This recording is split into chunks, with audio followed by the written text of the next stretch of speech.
Halo, halo, hai. Jangan bosan dah sama suara mamang yang fals ini. Semoga kita semua berada dalam keadaan sehat dan selalu dilimpahkan rezeki. Pada video sebelumnya terlihat saat Taesan sempat berniat menghabisi Kyungwon, situasi justru berubah dengan cara yang tak terduga. Di hadapannya Kyungwon malah berlutut. Sikap itu membuat Taesan terdiam sejenak, bingung dengan apa sebenarnya yang diinginkan pemuda itu. Ternyata Kyungwon pernah mendengar sebuah rumor bahwa orang yang meridiannya terputus seringkali adalah sosok jenius yang menyembunyikan potensi luar biasa. Karena itulah ia mengira Taesan adalah salah satunya. Dengan penuh hormat, Kyungwon memohon agar diterima sebagai murid. Selama ini, dari apa yang ia lihat, Taesan selalu menunjukkan sesuatu yang jauh melampaui orang biasa. Mendengar itu, Taesan hanya bergumam dalam hati. Rupanya, Kyungwon menganggapnya sebagai seorang master bela diri yang sengaja menyembunyikan kekuatannya. Namun tatapan Kyungwon tetap tajam.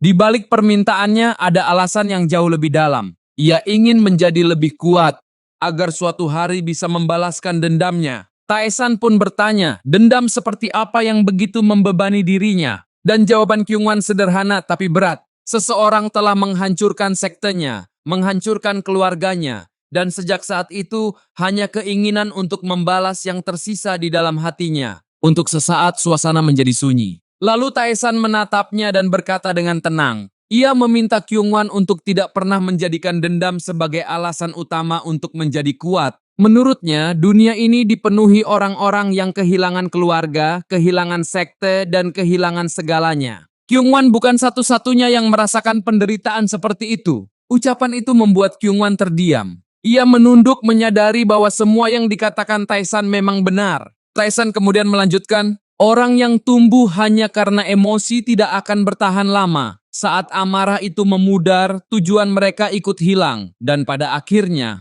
mereka akan runtuh bersama perasaan itu sendiri. Karena itu, Taesan menyuruhnya mencari alasan sejatinya untuk menjadi kuat. Sebuah keinginan yang lahir dari dirinya sendiri. Hanya dengan begitu, ia bisa terus melangkah tanpa goyah. Dan jika saat itu tiba, membalas dendam pun bukan lagi sesuatu yang mustahil. Setelah menyampaikan kata-kata itu, Taesan langsung berbalik dan pergi, melanjutkan langkahnya menuju rumah bordil. Sementara itu, Kyungwon tetap diam di tempatnya. Ia tak pernah menyangka, dari pertemuan singkat itu, justru ia mendapat pelajaran yang jauh lebih berharga daripada teknik bela diri apapun. Dengan penuh hormat, Kyungwon menundukkan kepalanya. Ia berjanji akan mengingat setiap kata yang baru saja diucapkan oleh Byok Taesan. Beberapa saat kemudian, mereka kembali berjalan melewati jembatan menuju rumah bordil, seperti yang sudah menjadi kebiasaan mereka akhir-akhir ini. Di sepanjang perjalanan, Taesan menyadari sesuatu. Soyeon hanya berjalan diam di belakang, tak banyak bicara, seolah menjaga jarak dari mereka. Melihat itu, Taesan langsung menoleh pada Kyungwon. Ia menyuruhnya untuk berhenti bersikap acuh pada Soyeon dan mulai mengajaknya bicara, agar gadis itu tidak merasa bosan sepanjang perjalanan.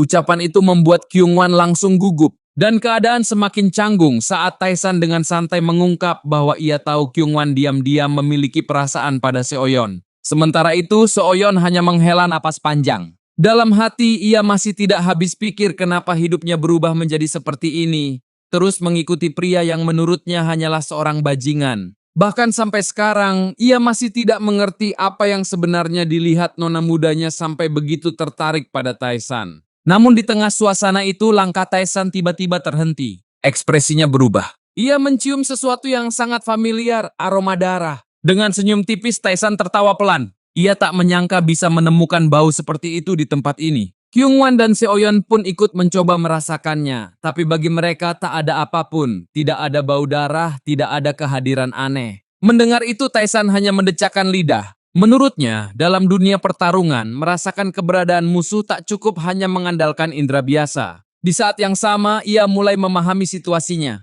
Aroma itu milik seorang asasin yang tangannya pernah terputus sebelumnya. Tapi ada sesuatu yang lebih mengganggu. Ia merasakan satu sosok lain bersama asasin itu. Sosok dengan aura yang lebih kuat dan bau darah yang jauh lebih pekat. Itu berarti ancaman kali ini bukan sekadar satu orang. Taesan segera memberitahu bahwa ada dua orang bersembunyi di dalam hutan. Lalu tanpa ragu, ia memerintahkan Kyungwon untuk menangani salah satunya. Begitu perintah itu keluar, Kyungwon langsung bergerak cepat dan menghilang ke dalam pepohonan. Kini hanya Taesan dan Seoyeon yang tersisa di jembatan. Sambil menggenggam pedangnya, Soyeon masih tak mengerti bagaimana Taesan bisa merasakan keberadaan musuh yang bahkan tak bisa ia deteksi. Namun jawabannya datang lebih cepat dari yang ia kira. Sebuah belati tiba-tiba melesat, nyaris menggores wajahnya dan mengarah lurus pada Taesan. Soyeon terkejut, tapi Taesan hanya mengangkat dua jarinya. Dan dengan gerakan sederhana, ia menangkap belati itu begitu saja. Dengan nada santai, Taesan memperingatkannya. Dalam pertarungan mendadak, orang yang terlalu lama terpaku hanya akan mati lebih dulu. Ia menyuruh Soyeon berhenti menatapnya, karena musuh mereka sudah muncul. Saat itu juga, Seoyeon merasakan hawa membunuh yang pekat dari arah hutan. Dan benar saja, sesosok pria melesat keluar dengan kecepatan luar biasa, mengayunkan pedangnya lurus ke arahnya. Tanpa memberi waktu untuk bereaksi, serangan itu langsung ditebaskan. Meski hanya menggunakan satu tangan, tekanan dari tebasan itu begitu berat. Dan dalam sekejap, Soyeon mengenalinya. Itu adalah asasin yang sebelumnya melarikan diri setelah kehilangan satu tangannya. Sambil tertawa meremehkan, asasin itu mengejeknya. Menurutnya, Seoyeon jauh lebih lemah dibanding lawan yang pernah ia hadapi sebelumnya. Bahkan dengan satu tangan saja, ia merasa sudah lebih dari cukup untuk mengalahkannya. Ucapan itu langsung memancing amarah Soyeon. Tanpa menahan diri, ia membalas dengan tebasan cepat. Namun serangannya gagal. Asasin itu dengan mudah melompat ke belakang, menjaga jarak sambil terus mengawasi gerakannya. Seoyeon tak mau memberinya kesempatan kabur lagi. Ia langsung mengejar. Tapi tepat saat langkahnya maju, kakinya menginjak sesuatu, sebuah jebakan. Dalam sekejap, ledakan keras mengguncang jembatan, diikuti percikan api yang langsung menyambar tubuhnya. Serangan mendadak itu menghentikan langkah Seoyeon, membuatnya kehilangan momentum, dan memberi asasin itu celah untuk mengambil alih keadaan. Saat Seoyeon masih terguncang akibat ledakan jebakan itu, asasin tersebut langsung memanfaatkan celah yang terbuka. Tanpa ragu, ia melompati Seoyeon dan melesat lurus ke arah Taesan. Barulah saat itu Seoyeon sadar. Sejak awal, semua serangan itu hanyalah pengalihan. Tujuan sebenarnya bukan dirinya, melainkan Taesan yang berdiri di belakang. Kepanikan langsung menguasainya. Dalam pikirannya, Taesan tak punya kemampuan bela diri untuk melindungi dirinya sendiri. Jika serangan itu sampai mengenai sasaran, semuanya akan berakhir. Dan bayangan terburuk pun muncul di benaknya. Jantung Taesan tertusuk. Sesaat kemudian, pemandangan itu benar-benar terjadi. Pedang asasin itu berhasil menembus tubuh Taesan. Namun, di tengah situasi yang seharusnya mematikan itu, Taesan justru tertawa kecil. Dengan tenang, ia berkata bahwa dalam situasi seperti ini, justru akan terlihat jelas siapa yang benar-benar tidak berpengalaman. Ucapan itu membuat asasin tersebut membeku. Ia baru sadar ada yang salah. Pedangnya memang menancap, tapi bukan di jantung. Bila itu hanya masuk tepat di bawah ketiak Taesan, meleset dari titik vital yang seharusnya ia incar. Kepanikan langsung memenuhi wajahnya. Ia tak mengerti bagaimana serangannya bisa meleset sejauh itu. Dan sebelum ia sempat memahami apa yang terjadi, Taesan bergerak. Hanya dengan satu ayunan tangan yang terlihat ringan, ia menghantam leher asasin itu. Serangannya tampak sederhana, nyaris seperti pukulan biasa, tapi dampaknya mengerikan. Dalam sekejap, tubuh asasin itu kehilangan tenaga. Ia memuntahkan darah dan langsung roboh ke tanah, tak mampu bangkit lagi. Semuanya berakhir hanya dalam satu gerakan. Seoyeon terpaku. Ia tak bisa mempercayai apa yang baru saja dilihatnya. Seseorang yang selama ini ia anggap lemah, baru saja menjatuhkan seorang petarung yang bahkan levelnya berada di atas dirinya. Dan itu hanya dengan satu serangan. Taesan lalu menoleh padanya. Untuk kesekian kalinya, ia mengingatkan Seoyeon agar selalu fokus dalam pertarungan. Karena di medan tempur, satu kelengahan kecil bisa langsung mengubah segalanya. Setelah itu, Taesan memerintahkannya untuk membereskan dan membawa mayat asasin tersebut. Baginya, mayat itu bisa menjadi petunjuk penting. Wajah, bentuk tubuh, tato, meridian, bahkan barang bawaan. Semuanya bisa menyimpan informasi berharga tentang siapa dalang di balik serangan ini. Dengan tangan sedikit gemetar, Seoyeon mulai membereskan mayat itu. Dalam hati ia masih tak habis pikir, pria itu mati begitu cepat. Padahal yang ia lihat, Taesan hanya melayangkan pukulan ringan. Saat menatap Taesan sekali lagi, perasaannya mulai berubah. Dulu Taesan hanyalah sosok lemah yang bahkan tak mampu menggunakan seni bela diri. Tapi sekarang, ia menjadi seseorang yang sama sekali tak bisa ditebak. Semakin lama Seoyeon merasa bahwa pria ini mungkin akan menjadi sosok yang mengubah hidupnya. Meski begitu, untuk saat ini ia memutuskan satu hal. Ia harus terus mengawasinya. Karena ia ingin tahu teknik apa yang sebenarnya digunakan Taesan untuk membunuh assassin itu. Beberapa saat kemudian, saat mereka kembali berjalan, Taesan tiba-tiba berbicara. Menurutnya, kemampuan Seoyeon saat ini masih terlalu lemah untuk benar-benar bisa melindunginya. Karena itu, mulai sekarang ia harus berlatih bersama Kyungwan agar kekuatannya meningkat. Mendengar itu, Seoyeon terdiam. Di dalam pikirannya muncul satu dugaan. Apakah Taesan berniat menjadikannya murid juga? Dan jika itu benar, apa sebenarnya yang akan diajarkan pria itu? Namun di tengah pikirannya, Seoyeon baru menyadari sesuatu. Kyungwan tidak ada bersama mereka. Dengan santai, Taesan mengatakan tak perlu mengkhawatirkan pria itu. Ia yakin Kyungwan cukup mampu menyelesaikan urusannya sendiri. Tapi jika Seoyeon ingin mencarinya, ia dipersilakan pergi sekarang. Sementara itu, di sisi lain hutan, Kyungwan memang telah berhasil mengalahkan assassin yang menjadi targetnya. Kemenangan itu cukup telak. Meski begitu, ia mengakui lawannya jauh lebih kuat dari yang ia perkirakan. Untungnya, pertarungan itu bisa ia selesaikan dengan cepat. Namun setelah semuanya berakhir, Kyungwan mulai merasa ada yang aneh. Hutan itu mendadak terasa terlalu sunyi. Tak ada suara, tak ada tanda kehadiran siapapun. Dan saat ia mencoba merasakan keberadaan Taesan, tak ada apa-apa. Itulah yang membuat Kyungwan mulai bertanya-tanya, kemana sebenarnya Taesan pergi? Adegan kemudian berpindah ke markas utama Satuan Intelijen Golden Wall Merchant, sebuah tempat yang dikenal sebagai Pavilion Joseo. Di sana, Sang Il melaporkan perkembangan terbaru. Taesan ternyata membawa mayat assassin itu langsung ke rumah bordil, membuat banyak orang yang berada di sana mengetahui kejadian tersebut. Mendengar laporan itu, Wu Heng langsung memahami bahwa situasinya telah berubah. Awalnya, ia berniat mengambil alih rumah bordil itu secara diam-diam untuk kepentingan pihak mereka. Namun sekarang, semuanya menjadi jauh lebih rumit. Sang Il lalu menjelaskan bahwa mayat itu hampir tidak meninggalkan jejak apapun. Tidak ada petunjuk jelas mengenai identitasnya, sehingga penyelidikan menjadi sangat sulit. Bukan hanya itu, orang-orang dari Crimson Dragon Sect juga mengakui bahwa mereka memang menerima permintaan untuk mengejar Taesan. Namun saat ditanya siapa yang memberikan perintah itu, mereka pura-pura tidak tahu. Mendengar itu, Wu Heng langsung memahami alasannya. Menurutnya, mereka sengaja menutupi identitas orang tersebut karena tidak bisa terang-terangan mengakui bahwa mereka berusaha membalas kematian pemimpin sekte mereka. Masalah ini jelas tidak bisa dibiarkan begitu saja. Wu Heng sadar, terlalu banyak pihak yang sedang mengawasi situasi ini, dan lebih buruknya lagi, banyak yang mungkin mencoba memanfaatkannya demi keuntungan mereka sendiri. Jika keadaan terus berlanjut seperti ini, reputasi keluarga Golden Wall Merchant bisa terkena dampak besar. Setelah itu, pembicaraan mereka beralih pada Taesan. Wu Heng merasa sudah terlalu lama membiarkan Taesan bergerak bebas tanpa pengawasan. Apalagi belakangan ini, kabar tentang kondisi kesehatannya yang mulai membaik semakin sering terdengar. Sang Il pun mengaku hal itu sangat aneh. Menurutnya, setelah Taesan menghabiskan vitalitasnya, seharusnya tubuhnya semakin melemah. Tapi yang terjadi justru sebaliknya. Itu membuatnya curiga. Mungkin saja Taesan telah mendapatkan eliksir atau semacam obat langka yang mampu memulihkan tubuhnya. Mendengar dugaan itu, Wu Heng hanya diam. Namun dari sorot matanya, terlihat jelas ada rasa iri yang tak bisa ia sembunyikan. Karena semakin hari,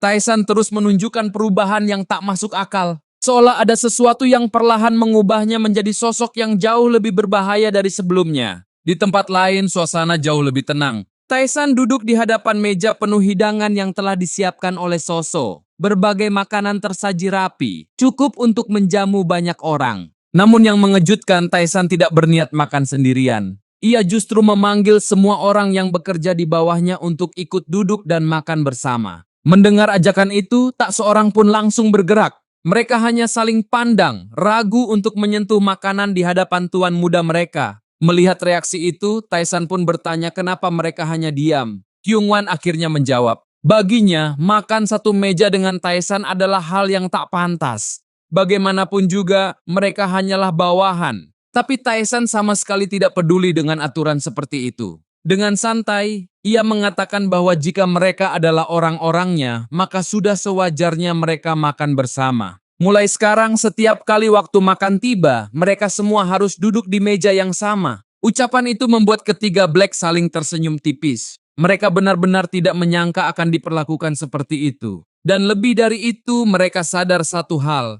Jika makan bersama Taisan menjadi kebiasaan, maka makanan lezat seperti ini akan terus menjadi bagian dari hidup mereka. Di tengah suasana itu, Soso tiba-tiba menyampaikan kabar penting. Ia baru saja mendengar bahwa Dubhe Divine Physician akan tiba hari ini. Nama itu bukan nama biasa. Ia adalah seorang tabib terkenal yang dirumorkan mampu menyembuhkan meridian yang telah terputus. Mendengar hal itu, Kyungwan dan yang lain langsung menoleh ke arah Taisan. Namun jawaban Taisan justru membuat mereka tersedak. Dengan santai ia mengatakan bahwa dirinya tak membutuhkan tabib. Menurutnya, tubuhnya akan sembuh hanya dengan terus mengunjungi rumah bordil setiap hari. Ucapan itu membuat Soso langsung membantah dengan keras. Baginya, hal seperti itu jelas mustahil. Menyeimbangkan energi bukanlah sesuatu yang bisa dilakukan dengan cara sesederhana itu. Mendengar penjelasan itu, Taisan akhirnya sedikit tertarik. Jika memang begitu, ia mulai ingin tahu lebih banyak tentang tabib tersebut.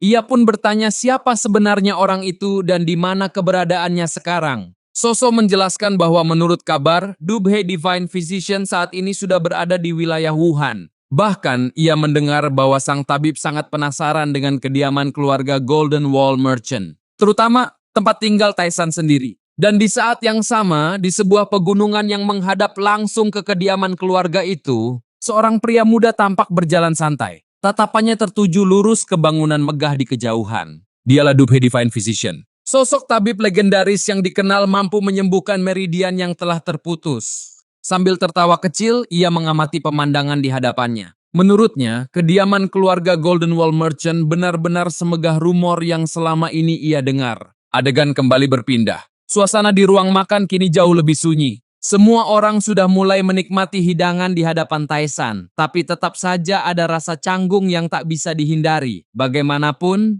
makan satu meja bersama tuan muda mereka masih terasa asing. Di tengah keheningan itu, Taisan tiba-tiba membuka pembicaraan. Ia memuji Black Satu karena telah banyak membantu mengurus rumah ini. Dari apa yang ia dengar, pria itu bekerja cukup baik, terutama dalam menjaga gudang. Mendengar itu, Black Satu langsung gugup. Ia segera merendah, mengatakan bahwa dirinya hanya menjalankan tugas yang memang sudah diberikan kepadanya. Tak lama kemudian, Black 2 dan Black 3 ikut angkat bicara. Mereka mengatakan hal yang sama, bahwa mereka hanya berusaha menyelesaikan pekerjaan sebaik mungkin sesuai perintah yang diterima. Namun suasana tiba-tiba berubah aneh ketika Black 1 kembali berbicara. Dengan wajah serius, ia justru mengatakan bahwa belakangan ini Taisan terlihat semakin tampan dari hari ke hari. Bukan hanya itu, menurutnya tubuh Taisan tampak semakin tinggi, ototnya semakin terbentuk, dan kulitnya pun terlihat jauh lebih sehat dan halus dibanding sebelumnya. Bahkan dengan setengah bercanda, ia mengatakan kalau dirinya seorang wanita, mungkin ia sudah jatuh cinta pada Taisan. Ucapan itu langsung membuat Taisan kesal. Ia memaki Black 1 dan mengatakan bahwa mendengar kalimat seperti itu dari mulut pria lain terasa sangat menjijikan. Bahkan Taisan mengancam akan menyumpal mulutnya jika ia terus bicara sembarangan. Mendengar ancaman itu, Black 1 langsung berkeringat dingin. Dengan panik, ia buru-buru meminta maaf, bahkan bersumpah akan menyumpal mulutnya sendiri dengan batu besar jika perlu. Meski terlihat seperti candaan, ucapan Black 1 justru membuat Taisan berpikir. Ia mulai menyadari sesuatu. Tubuhnya memang terasa berbeda. Kulitnya tak lagi serapuh dulu, kondisi fisiknya perlahan membaik. Perubahan itu terlalu jelas untuk diabaikan. Dalam hati, Taisan mulai menghubungkan semuanya dengan teknik seni demonik pemakan jiwa yang selama ini ia gunakan. Tapi ada kemungkinan ia telah menggunakannya dengan cara yang berbeda dari biasanya. Jika dugaan itu benar, berarti teknik itu bukan hanya memberinya kekuatan, tetapi juga perlahan memulihkan tubuhnya. Dan jika itu memang jalan yang benar, maka Taisan hanya membutuhkan satu hal, lebih banyak jiwa. Semakin banyak yang ia kumpulkan, semakin cepat tubuhnya pulih. Dan suatu hari nanti, tubuh yang selama ini rapuh itu mungkin bisa kembali sempurna sepenuhnya. Cerita kembali berpindah. Kali ini Dubhe Divine Physician bersama rombongannya akhirnya tiba tepat di gerbang utama kediaman Golden Wall Merchant. Begitu melihat kedatangannya, para penjaga langsung membuka gerbang tanpa ragu dan mempersilakan rombongan itu masuk. Di dalam mereka sudah disambut oleh kepala pelayan Gaga Mujin. Dengan penuh hormat, Gaga Mujin menyampaikan bahwa mereka telah lama menantikan kedatangan sang tabib dan menganggap kehadirannya sebagai sebuah kehormatan besar. Mendapat sambutan hangat itu, Dubhe Divine Physician hanya tersenyum tipis. Baginya, semua ini hanyalah takdir yang membawanya ke tempat itu. Namun ia tak ingin membuang waktu. Tujuan utamanya jelas, melihat pasien yang sedang menunggunya. Mendengar permintaan itu, Gagamujin langsung memandu sang tabib masuk lebih dalam ke dalam kediaman. Di sepanjang perjalanan, Gagamujin diam-diam mengamati pria muda itu. Dalam benaknya, ia tak bisa menyembunyikan rasa heran. Sosok di hadapannya terlihat jauh lebih muda daripada rumor yang selama ini ia dengar. Ia bahkan mulai bertanya-tanya, apakah sang tabib pernah mengonsumsi eliksir langka yang membuatnya tetap awet muda? Jika memang benar, ia berniat menanyakannya nanti. Sambil berjalan, Dubhe Divine Physician memuji kemegahan kediaman keluarga Golden Wall Merchant. Gagamujin pun menjelaskan bahwa tempat itu dibangun dengan kerja keras sang master, dan apa yang mereka lewati sekarang hanyalah satu dari 3 pavilion utama yang ada di dalam kawasan keluarga itu. Karena wilayahnya begitu luas, perjalanan mereka pun membawa mereka melewati sebuah taman besar yang tertata sangat indah.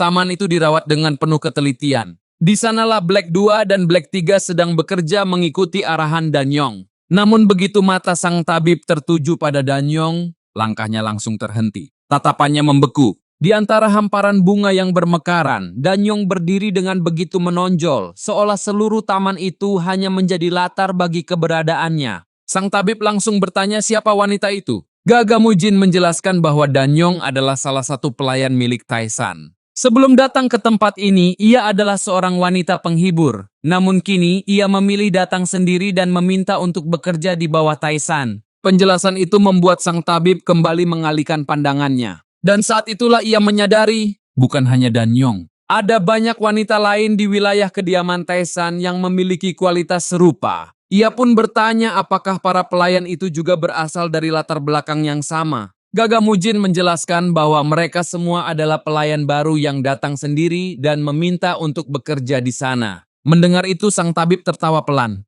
Ia mengatakan bahwa para wanita itu memiliki bentuk fisik yang sangat langka. Ucapan itu sempat membuat Gagamujin salah paham, mengira sang tabib tertarik secara pribadi pada kecantikan mereka. Bagaimanapun, para tabib surgawi dikenal menjauhkan diri dari kesenangan duniawi. Namun Dubhe Divine Physician segera meluruskan maksudnya. Yang ia maksud bukanlah kecantikan mereka, melainkan potensi tubuh mereka. Menurutnya, para wanita itu memiliki rangka tubuh yang sangat murni, sebuah kondisi langka yang oleh gurunya disebut sebagai tubuh seputih salju. Tubuh seperti itu memiliki potensi luar biasa. Apapun yang mereka pelajari, perkembangan mereka bisa jauh melampaui orang biasa. Mendengar penjelasan itu, Gagamujin segera meminta maaf karena salah paham. Sang tabib sama sekali tidak mempermasalahkannya. Namun setelah itu, ia langsung menyampaikan permintaan yang tak terduga. Ia ingin menjadikan para wanita itu sebagai murid pribadinya. Permintaan itu membuat Gagamujin terdiam.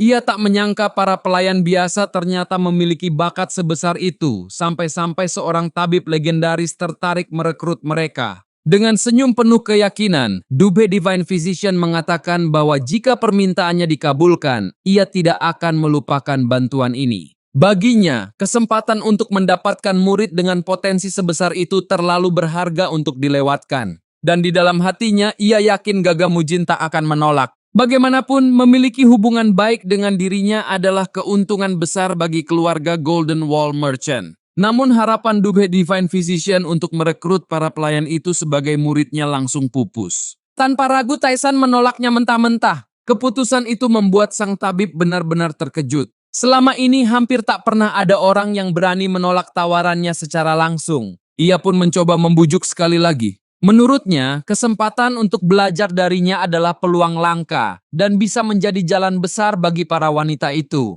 Tapi Taisan tetap tenang. Dengan santai, ia justru membalas bahwa sang tabib sudah memiliki banyak murid dan sekarang masih ingin menambah 4 lagi. Baginya itu terdengar seperti keserakahan. Sang tabib segera membela diri. Ia mengatakan bahwa orang-orang tua yang datang bersamanya bukan murid pribadi, melainkan hanya para tabib yang membantu pekerjaannya. Namun Taisan hanya tersenyum tipis. Ia sama sekali tidak percaya. Dari cara mereka mengikuti sang tabib kemanapun, dari sikap tunduk yang begitu jelas, hierarki di antara mereka sudah terlihat terlalu kuat. Bagi Taisan, itu cukup untuk menunjukkan bahwa mereka bukan sekadar rekan kerja. Bahkan ia mulai curiga, mungkin usia sang tabib jauh lebih tua dari penampilannya sekarang. Ucapan itu membuat sang tabib kembali terdiam. ada yang terasa aneh. Sikap Taesan benar-benar berbeda dari rumor yang selama ini ia dengar. Pria yang katanya lemah dan tak berarti itu, kini justru berbicara seolah melihat menembus dirinya.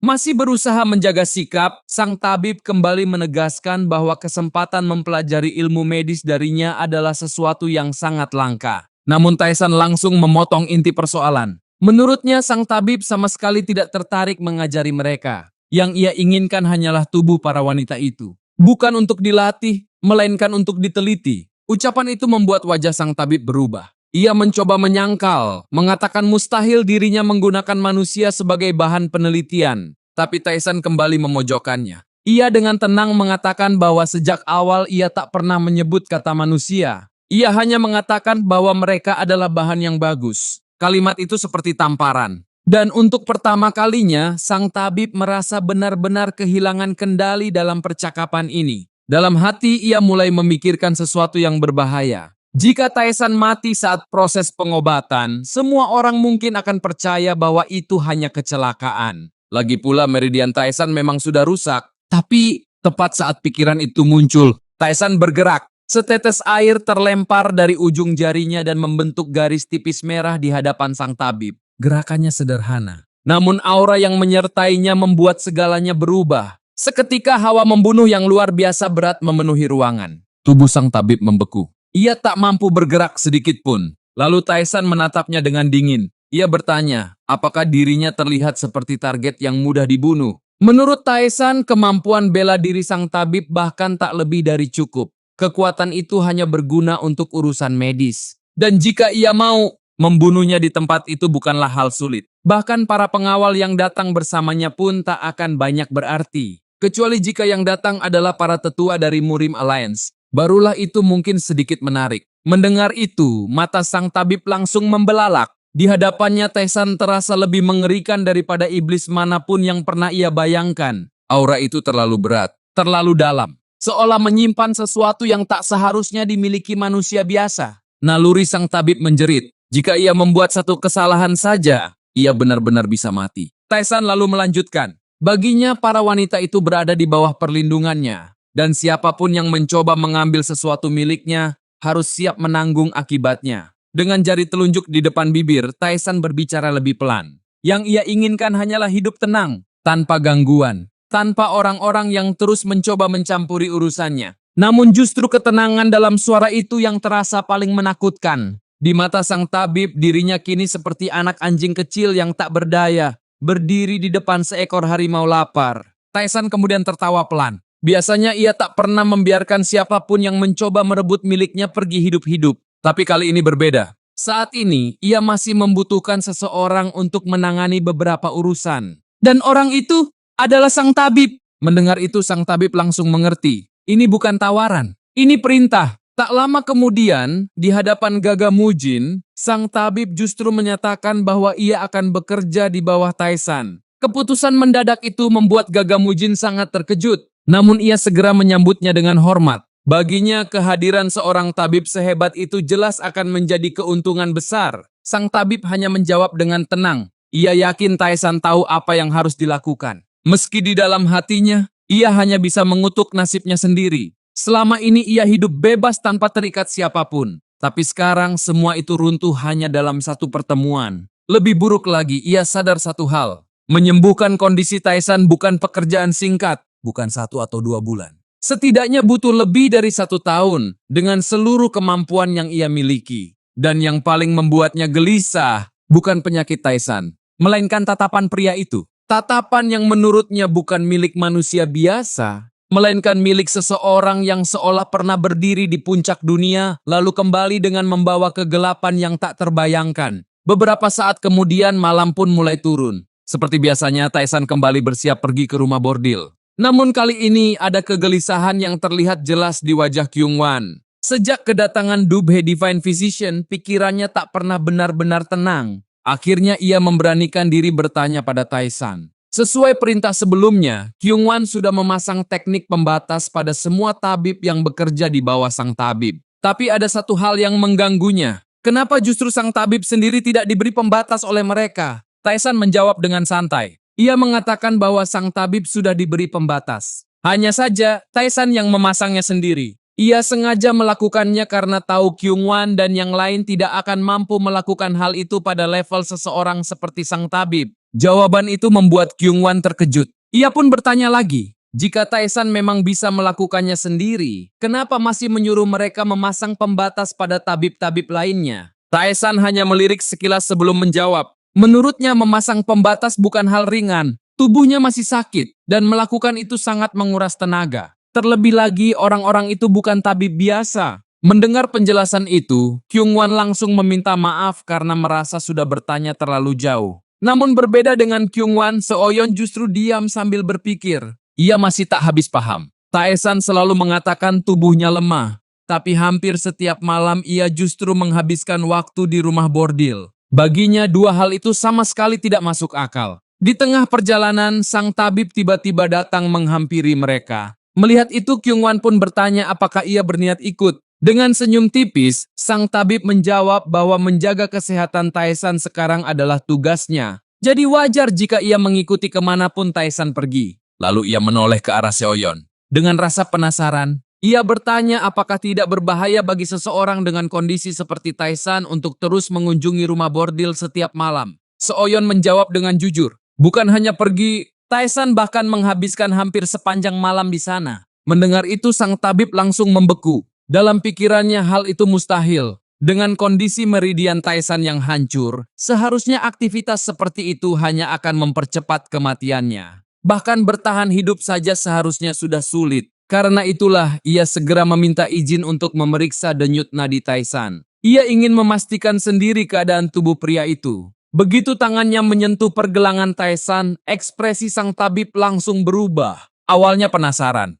lalu bingung. Dan beberapa detik kemudian, matanya melebar. Apa yang ia rasakan benar-benar di luar logika. Wajahnya mulai berkeringat dingin. Suaranya pun gemetar saat akhirnya bertanya, apakah Taesan benar-benar masih hidup? Ekspresi Kyungwan dan Seoyeon langsung berubah saat mendengar ucapan Cheonggyeong. Keduanya benar-benar tak menyangka sang tabib berani mengatakan sesuatu seburuk itu. Bagaimanapun, Cheonggyeong bukan tabib biasa. Ia adalah Dube Divine Physician, sosok yang namanya dikenal luas karena kemampuan medisnya yang luar biasa. Dengan tatapan datar, Taesan akhirnya angkat bicara. Ia bertanya apakah Cheonggyeong terkejut karena dirinya masih hidup setelah diperiksa. Cheonggyeong pun menjelaskan dengan serius. Menurutnya, kondisi meridian Taesan adalah yang paling parah yang pernah ia lihat sepanjang hidupnya. Bukan hanya rusak, bahkan bagian bawah tubuhnya pun sudah berada di ambang kehancuran.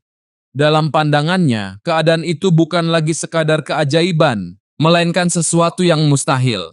Karena bagi seorang ahli medis, meridian yang terputus sama saja dengan kematian. Dan jika dilihat dari kondisi tubuhnya sekarang, Taesan seharusnya tidak lebih dari mayat yang masih berjalan. Mendengar penjelasan itu, Taesan justru menanggapinya dengan santai. Ia bahkan bercanda pada Kyungwan, bertanya apa yang harus dilakukan karena dirinya baru saja disebut mayat hidup. Tanpa ragu, Kyungwan menjawab kalau mungkin cara terbaik adalah meledakkan 2 biji milik Cheonggyeong agar mulutnya berhenti bicara. Ucapan itu langsung membuat wajah Cheonggyeong pucat. Ia buru-buru menjelaskan kalau maksudnya bukan menghina, melainkan memperingatkan. Kondisi Taesan memang sangat kritis, dan jika tidak segera ditangani, semuanya bisa menjadi jauh lebih buruk. Namun sebelum ia sempat melanjutkan, Taesan tiba-tiba menghentikannya dengan satu pertanyaan tajam.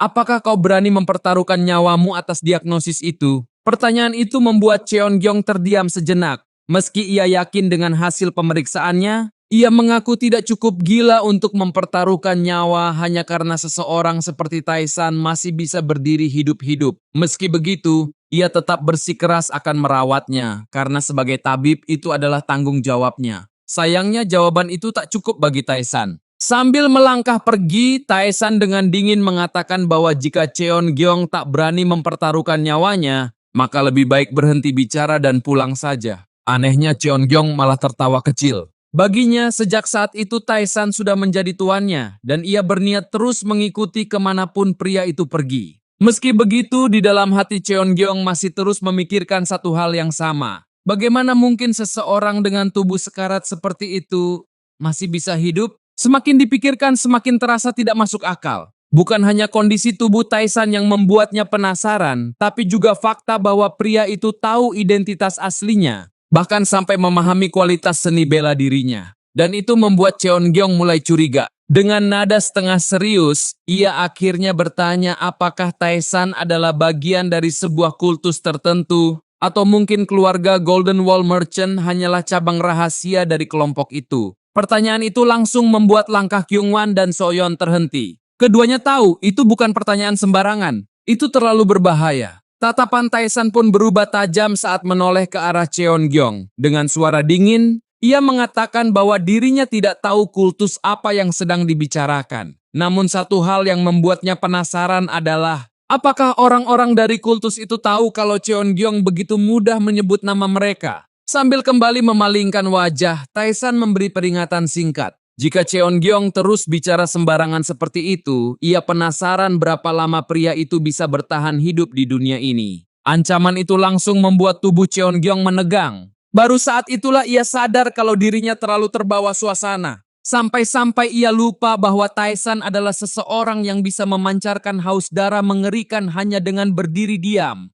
Dengan wajah gugup, Cheonggyeong refleks memegang kedua bijinya sendiri. Karena baginya, jika satu kata saja keluar dengan salah, bukan cuma nyawanya yang bisa melayang, tapi juga harga dirinya sebagai lelaki. Keesokan harinya, setelah semua kekacauan itu berakhir, masing-masing dari mereka akhirnya kembali ke tempatnya untuk beristirahat. Namun berbeda dengan yang lain, Cheonggyeong sama sekali tidak bisa memejamkan mata. Pikirannya terus dipenuhi satu hal yang sama. Bagaimana mungkin Taesan bisa bertahan semalaman penuh dalam kondisi tubuh yang nyaris mati seperti itu? Semakin ia mengingatnya, semakin sulit baginya untuk menerima kenyataan. Pikirannya kembali pada saat mereka menjaga Taesan di rumah bordil. Saat pertama kali mengumpulkan informasi, Cheonggyeong sempat mendengar julukan Taesan sebagai Raja Malam. Awalnya ia mengira itu hanya rumor berlebihan untuk menjaga nama besarnya. Tapi setelah melihat sendiri dengan matanya, ia sadar semua itu nyata. Yang membuatnya lebih terkejut lagi bukan hanya soal reputasi Taesan, melainkan para wanita di tempat itu. Meski mereka bukan wanita pilihan seperti Danyong atau para wanita di Golden Wall Merchant, banyak dari mereka memiliki tubuh yang luar biasa murni. Dan yang lebih aneh, hampir semuanya pernah bersama Taesan. Dari situlah Cheonggyeong mulai menyimpulkan sesuatu. Ia yakin Taesan memiliki teknik khusus yang bisa memurnikan tubuh seseorang. Dalam pikirannya, semalaman itu Taesan pasti menggunakan teknik tersebut selama berjam-jam. Semakin dipikirkan, rasa penasarannya semakin menjadi. Ada begitu banyak hal yang ingin ia tanyakan. Tapi untuk sekarang Cheonggyeong tahu satu hal. Jika ingin mendapatkan jawaban, ia harus lebih dulu membuat Taesan menerimanya. Di tengah lamunannya, pintu kamarnya tiba-tiba terbuka. Sosok muncul di ambang pintu dan memberitahu kalau Taesan memanggilnya. Mendengar itu, jantung Cheonggyeong langsung berdebar. Sepanjang perjalanan mengikuti Sosok, pikirannya kembali dipenuhi berbagai kemungkinan buruk. Ia masih ingat jelas aura kematian yang pernah Taesan pancarkan sebelumnya. Aura itu begitu nyata sampai membuatnya merasa seolah hidupnya benar-benar berada di ujung tanduk. Dan sekarang, apakah kali ini Taesan benar-benar berniat membunuhnya? Tak lama kemudian Cheonggyeong akhirnya tiba di ruangan Taesan. Di sana Taesan tidak sendirian. Ia ditemani dua pengawalnya, Kyungwan dan Seoyeon. Dengan tatapan datar seperti biasa, Taesan langsung bertanya apakah benar Cheonggyeong adalah seorang ahli pengobatan. Pertanyaan itu membuat Cheonggyeong tersenyum tipis. Dengan penuh percaya diri, ia menjelaskan bahwa kemampuannya memang bukan main-main. Menurutnya, di seluruh dunia hanya ada 5 tabib yang bisa dikatakan berada di atas dirinya.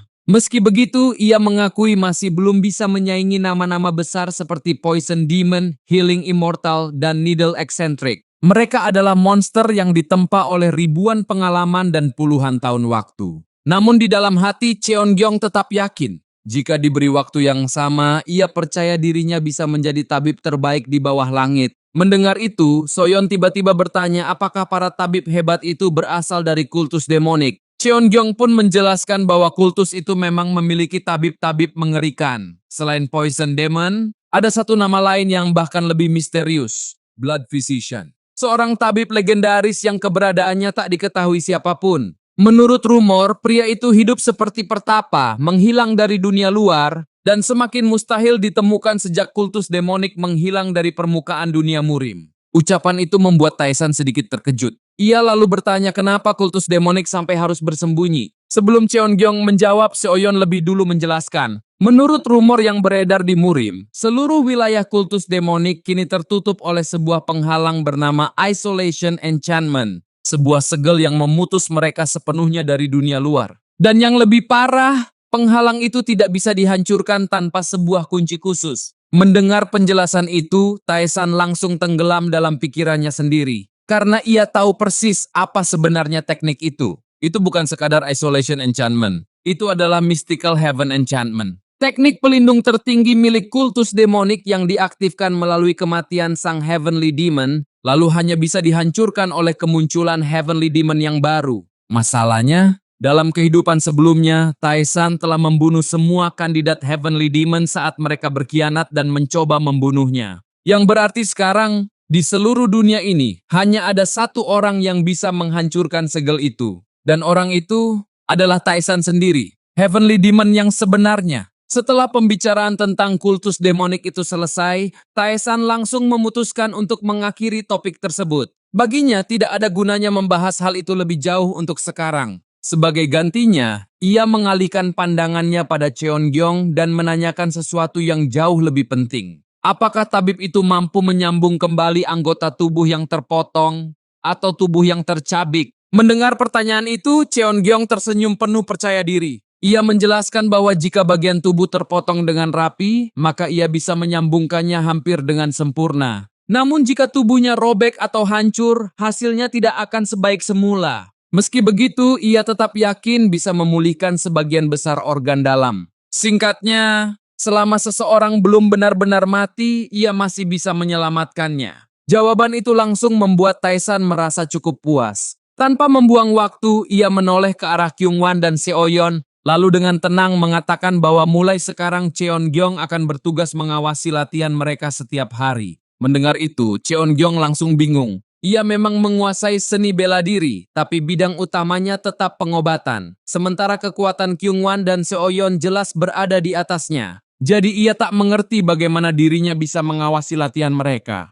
Namun Taesan hanya tersenyum tipis. Lalu ia menjelaskan maksud sebenarnya. Bukankah tadi Cheonggyeong sendiri yang mengatakan bahwa selama mereka masih hidup, bahkan dalam kondisi sekarat sekalipun, ia masih bisa menyembuhkan mereka? Itu berarti mulai sekarang Kyungwan dan Seoyeon bisa bertarung tanpa perlu takut tubuh mereka hancur. Selama kepala mereka tidak terpenggal, semuanya masih bisa diperbaiki. Ucapan itu membuat keduanya langsung membeku. Baru sekarang mereka benar-benar memahami maksud Taesan. Pria itu tidak meminta mereka berlatih biasa. Ia ingin mereka bertarung sungguhan. Bertarung seperti sedang mencoba saling membunuh. Dengan nada dingin, Taesan menjelaskan bahwa cara tercepat untuk menjadi kuat adalah melalui pertarungan hidup dan mati. Karena hanya di situ seseorang bisa memaksimalkan naluri, mengasah insting, dan menemukan batas sejatinya. Setiap luka, setiap tekanan, dan setiap langkah yang nyaris membawa kematian akan menjadi pelajaran yang tak tergantikan. Mendengar itu, Kyungwan dan Seoyeon hanya bisa terdiam.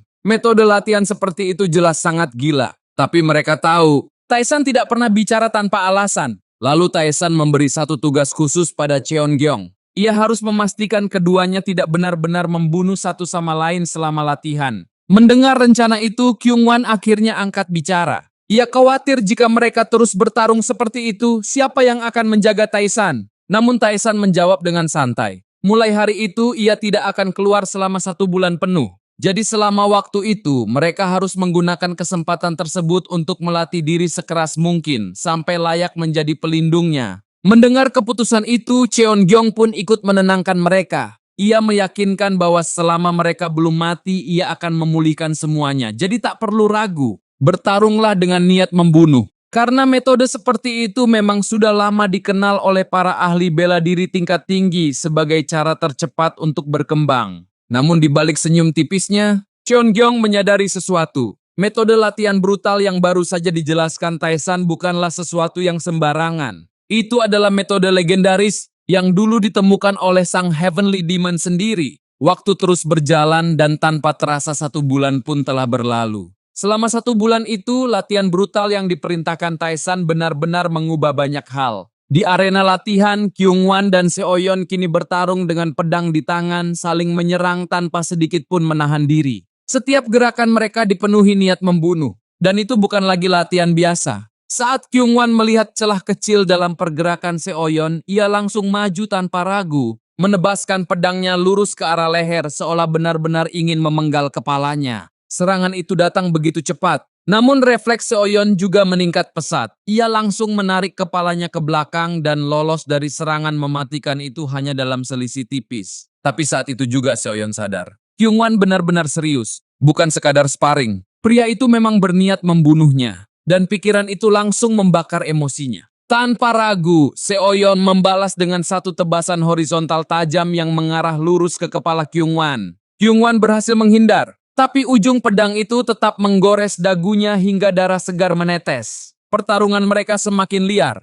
Aura membunuh di antara keduanya bahkan terasa semakin nyata. Namun tepat ketika situasi mulai memanas, tepukan tangan tiba-tiba terdengar. Cheon-gyeong berdiri di sana sambil tersenyum lebar, meminta mereka menghentikan latihan. Melihat itu, wajah Kyungwon dan Seoyeon justru langsung pucat. Karena mereka tahu, senyum seperti itu bukan pertanda baik. Benar saja. Di tangan Cheon-gyeong ada sebuah balsem penyembuh miliknya. Dengan santai ia mengatakan bahwa luka mereka sudah cukup parah, jadi sekarang waktunya diobati. Mendengar itu, Kyungwon langsung menolak dengan suara lirih. Baginya, luka seperti ini sama sekali tidak perlu diobati. Tapi Cheon-gyeong hanya tertawa kecil. Ia menjelaskan kalau balsem itu memang akan sedikit terasa perih, meskipun kenyataannya rasa sakitnya jauh lebih buruk dari itu. Dan justru itulah alasan Kyungwon dan Seoyeon begitu takut. Sebelum Cheon-gyeong sempat memaksa mereka, tiba-tiba seseorang muncul di pintu masuk. Itu adalah Taesan. Melihat kedatangannya, Kyungwon dan Seoyeon langsung berteriak minta tolong. Seolah Taesan adalah satu-satunya penyelamat mereka dari balsem mengerikan itu.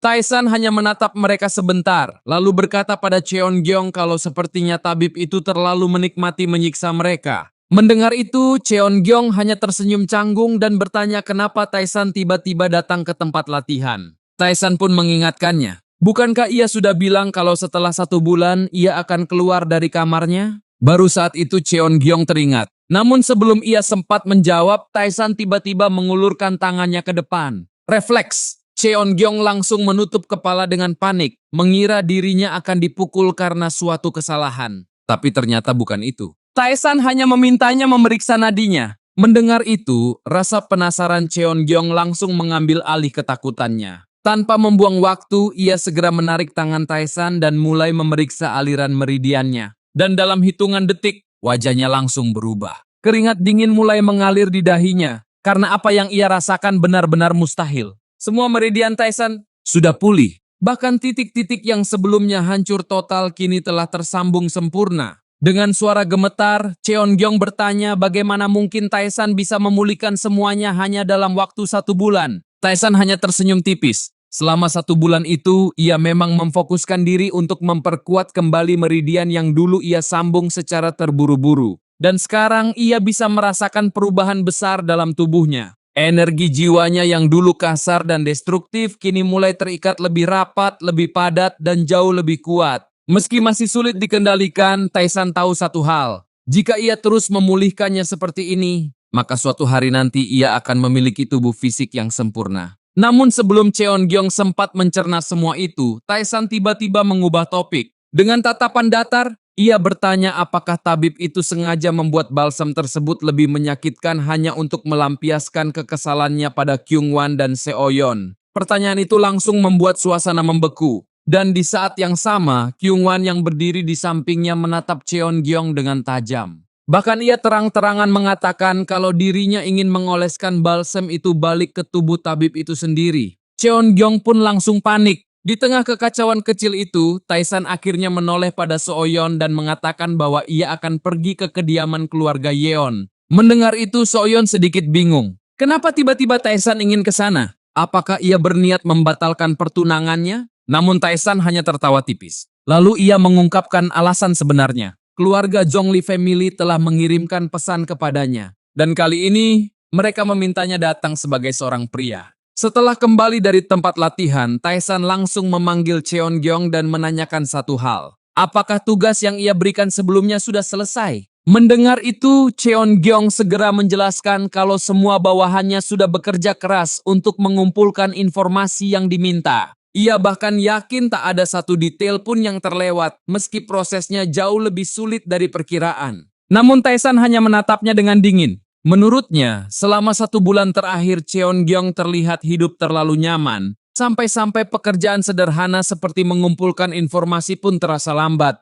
Ucapan itu langsung membuat Cheon-gyeong mengeluh. Baginya, hidup nyaman jelas bukan kata yang tepat. Setiap hari ia harus mengawasi latihan brutal Kyungwan dan Seoyeon, merawat luka mereka, lalu membuat balsem tanpa henti. Bahkan menurutnya, semua pekerjaan itu setidaknya pantas dikerjakan oleh 2 orang. Mendengar alasan itu, Taesan malah berkata kalau mungkin solusi terbaik adalah membelah tubuh Cheon-gyeong menjadi 2. Ancaman bercanda itu langsung membuat tabib itu meringis. Ia mengaku setiap kali melihat wajah Taesan seperti itu, selalu ada perasaan aneh yang mengingatkannya pada masa lalu yang sangat mengerikan. Ucapan itu membuat Taesan sedikit berpikir. Masa lalu, kata itu membuatnya mulai menghubungkan sesuatu. Ia tahu di masa lampau kultus demonik sering mengirim kelompok rahasia ke seluruh penjuru negeri untuk mengumpulkan informasi. Mereka menyamar sebagai pedagang, penjaga, bahkan tabib. Dan kemungkinan besar, Cheon-gyeong dulunya adalah salah satu tabib yang bekerja untuk kultus demonik. Tapi ada satu hal yang lebih mengganggu pikirannya. Apakah mungkin mereka pernah bertemu sebelumnya? Namun sebelum pikirannya semakin jauh, Cheon-gyeong akhirnya menyerahkan seluruh informasi yang berhasil ia kumpulkan. Dan target dari semua informasi itu adalah satu nama, Zhongli Clan. Sambil menyerahkan dokumen itu, Cheon-gyeong sedikit menggoda Taesan. Ia mengira ketertarikan Taesan pada keluarga Zhongli pasti ada hubungannya dengan tunangannya yang sedang coba direbut. Lagi pula menurutnya wanita seperti Harin memang wajar jika menjadi incaran banyak orang. Mendengar nama itu, Taesan langsung teringat pada pertemuan pertamanya dengan Harin. Bukan hanya kecantikannya yang memikat, bahkan aroma napasnya pun masih bisa ia ingat dengan jelas. Dalam pandangannya, Harin bahkan layak masuk 3 besar wanita tercantik yang pernah ia temui. Dan lebih dari itu, wajah wanita itu mengingatkannya pada seseorang dari kehidupan lamanya. Untuk sesaat, Taesan tanpa sadar tersenyum. Seolah kenangan lama itu menyeretnya kembali pada masa lalu yang pernah begitu indah. Namun momen itu tak berlangsung lama. Suara Cheon-gyeong membuyarkan semuanya saat ia bertanya apakah perlu menambah lebih banyak pengawal untuk perjalanan kali ini. Menurutnya, keluarga Zhongli bukan lawan yang bisa diremehkan. Mereka terkenal kejam, licik, dan penuh kejutan. Karena itu, persiapan ekstra adalah pilihan paling aman. Tapi Taesan hanya tertawa kecil. Baginya, rasa takut Cheon-gyeong terlalu berlebihan. Dalam matanya, keluarga Zhongli hanyalah kumpulan pengecut yang lemah. Ia bahkan mengatakan tak butuh tambahan pengawal, karena 2 orang di sisinya saja sudah lebih dari cukup. Namun jauh di dalam pikirannya, ada alasan lain kenapa ia begitu meremehkan mereka. Di kehidupan sebelumnya, saat dirinya masih menjadi Heavenly Demon, seluruh aliansi murim gabungan saja kesulitan menghadapi kultus demonik yang ia pimpin. Sementara keluarga Zhongli bukan bertarung sampai akhir. Mereka justru melarikan diri. Bahkan saat Taesan mencoba mengejar mereka, yang ia temukan hanyalah kediaman mereka yang sudah dibakar habis oleh tangan mereka sendiri demi menghapus jejak pelarian. Dan sejak saat itu, mereka menghilang. Tak pernah berani menampakkan diri lagi. Kenangan itu membuat aura Taesan perlahan berubah. Hawa membunuh yang pekat mulai memenuhi ruangan. Sampai-sampai Cheon-gyeong refleks merasa kalau dirinya harus segera pergi jika ingin tetap hidup. Dengan mata dingin penuh niat, Taesan akhirnya berkata satu hal. Ia ingin melihat sendiri seberapa angkuh keluarga Zhongli sekarang setelah dulu melarikan diri dengan cara yang begitu memalukan. Keesokan harinya, Taesan bersama 2 pengawalnya, Kyungwan dan Seoyeon, akhirnya tiba di kediaman Manor Yeon. Begitu bertemu, kepala keluarga Yeon langsung menunjukkan ekspresi heran. Ia hampir tak percaya dengan perubahan yang terjadi pada Taesan. Tubuh yang dulu terlihat seperti bisa roboh kapan saja, kini tampak jauh lebih stabil dan kuat. Menurutnya, kemampuan Cheon-gyeong benar-benar luar biasa jika mampu membawa perubahan sebesar itu hanya dalam waktu singkat. Namun Taesan menjelaskan kalau tubuhnya memang sudah jauh membaik meski belum sepenuhnya pulih. Ia masih membutuhkan waktu. Tapi satu hal yang pasti, cepat atau lambat ia akan kembali sempurna. Mendengar keyakinan itu, kepala keluarga Yeon hanya tertawa kecil. Baginya Taesan benar-benar terasa berbeda dari sebelumnya. Bukan hanya fisiknya, tapi juga cara bicara dan aura yang ia bawa. Namun suasana santai itu tak bertahan lama. Yeon segera menjelaskan situasi yang sebenarnya. Zhongli Clan ternyata sudah bergerak lebih dulu. Mereka menolak mengakui pertunangan antara Taesan dan Harin. Bahkan meski Harin sudah berusaha keras mempertahankan ikatan itu, keluarga Zhongli tetap tak peduli. Lebih buruk lagi, mereka tampaknya sengaja ingin menyeret Taesan ke dalam permainan mereka. Dan tujuan akhirnya jelas, mempermalukannya di depan Harin. Bagi Yeon, ini bukan lagi sekadar urusan pertunangan. Ini adalah serangan politik. Karena jika semuanya berjalan sesuai rencana Zhongli, maka bukan hanya Manor Yeon yang akan terguncang, tapi juga Golden Wall Merchant. Taesan langsung memahami semuanya. Baginya ini memang gaya khas keluarga Zhongli. Licik, sabar, dan selalu menyerang dari balik layar. Di kehidupan sebelumnya pun mereka seperti itu. Mereka membiarkan orang lain bertarung di garis depan, lalu mengambil keuntungan saat semua pihak sudah lemah. Dan sekarang, mereka mencoba pola yang sama lagi. Sementara itu, di luar ruangan pertemuan, pasukan elit Zhongli sudah mulai memberi tekanan pada Kyungwan dan Seoyeon. Tatapan mereka penuh provokasi, seolah hanya menunggu satu alasan kecil untuk bertarung. Tak lama setelah pertemuan selesai, Taesan pun keluar dari ruangan. Namun begitu pintu terbuka, seseorang sudah berdiri tepat di hadapannya. Itu adalah Zhongli Wong, putra bungsu keluarga Zhongli. Dengan tatapan meremehkan, Wong langsung menanyakan apakah pria di hadapannya benar-benar Taesan dari Golden Wall Merchant. Tapi Taesan tidak menjawab. Ia hanya menatap Wong seperti sedang melihat seorang idiot. Sikap itu langsung membuat Wong kesal. Ia mulai menghina Taesan, menyebut dirinya lemah, bahkan menyebarkan rumor kalau Taesan terlalu payah sampai tak mampu memuaskan wanita di ranjang. Dan sekarang menurutnya Taesan bahkan terlihat tuli. Di saat yang sama, para prajurit Zhongli mulai menggenggam pedang mereka. Aura membunuh perlahan memenuhi tempat itu. Tekanan mereka jelas ditujukan untuk mengintimidasi. Namun Kyungwan dan Seoyeon tetap berdiri tenang. Tak ada sedikit pun rasa takut di wajah mereka. 1 bulan latihan hidup dan mati telah mengubah mereka. Melihat jumlah pasukannya lebih banyak, Wong pun semakin percaya diri. Ia lalu mengusulkan agar dirinya dan Taesan berbicara berdua di tempat yang lebih sepi. Mendengar itu Taesan justru tersenyum. Senyuman yang membuat suasana mendadak terasa lebih dingin. Ia bertanya balik, apakah Wong benar-benar yakin ingin berada sendirian bersamanya? Melihat ekspresi itu, Kyungwan langsung tahu ada sesuatu yang berbahaya di baliknya. Tanpa pikir panjang, ia segera memperingatkan Taesan. Apapun yang terjadi, jangan bunuh pria itu. Ucapan itu justru membuat Wong tertawa keras. Baginya itu adalah lelucon terbesar hari ini. Ia bahkan mengusulkan agar selama dirinya berbicara dengan Taesan, para prajuritnya bisa bermain-main dengan Kyungwan dan Seoyeon. Dan Taesan langsung menyukai ide itu. Baginya, ini kesempatan bagus untuk melihat hasil latihan brutal mereka selama 1 bulan terakhir.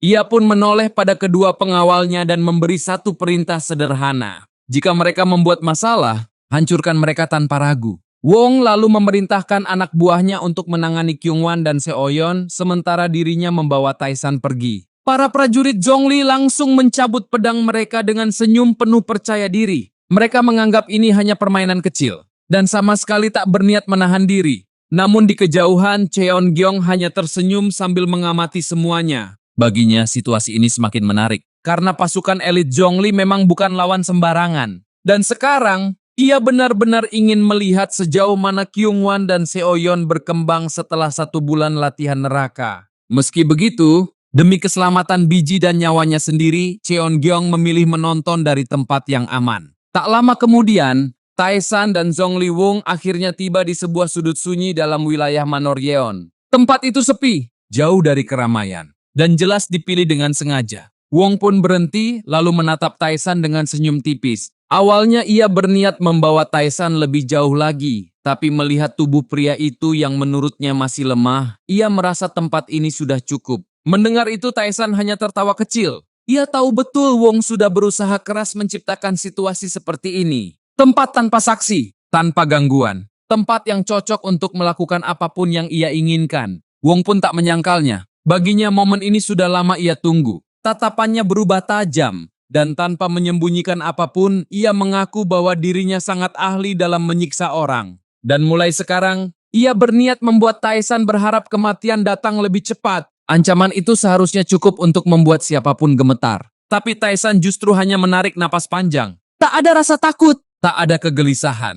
Seolah ancaman itu hanyalah angin lewat. Lalu dengan santai, Taisan bertanya satu hal. Apa sebenarnya tujuan Wong? Karena menurutnya, semua ini jelas bukan hanya soal ingin menikahi Harin. Pertanyaan itu membuat Wong menyeringai. Ia mengakui Harin memang cantik, bahkan sangat cantik, tapi baginya kecantikan saja tidak cukup. Dalam pandangannya, wanita seperti Harin tetap tidak layak berdiri di sisinya. Karena ambisinya jauh lebih besar dari sekadar menikahi putri keluarga biasa. Bahkan dengan nada merendahkan, ia mengatakan Harin tak pantas menjadi pasangan, apalagi memuaskannya. Begitu selesai bicara, Wong langsung bergerak. Sebuah belati melesat cepat ke arah Taisan, diarahkan untuk melumpuhkan pergerakannya. Namun, belati itu hanya menancap di batang pohon, karena Taisan sudah tidak ada di tempatnya. Wong langsung membeku, matanya bergerak liar ke segala arah. Ia tak bisa melihat, tak bisa merasakan. Dan untuk pertama kalinya, ia kehilangan jejak lawannya sepenuhnya. Suasana mendadak berubah, sunyi, terlalu sunyi, sampai rasa takut perlahan merayap masuk. Lalu tanpa peringatan, sebuah tangan tiba-tiba muncul di atas kepalanya. Itu tangan Taisan. Suara Taisan terdengar rendah, dingin, dan penuh tekanan. Ia mengingatkan Wong tentang semua omongan besarnya tadi. Tentang penyiksaan, tentang niat membunuh, dan tentang ambisi yang begitu ia banggakan. Di saat itu pikiran Wong langsung kacau. Ia tak bisa memahami apa yang sedang terjadi.